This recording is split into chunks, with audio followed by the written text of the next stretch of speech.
So I got a piece of leaf spring steel. I'm gonna try to turn it into a knife. All right.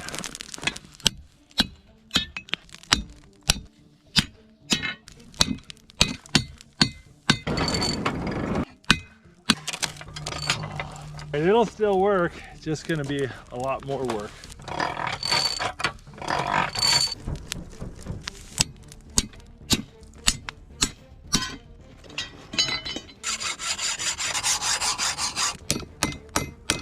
Like the look of that. 3 holes. Now it's time to harden it. Cool it down suddenly, it becomes harder.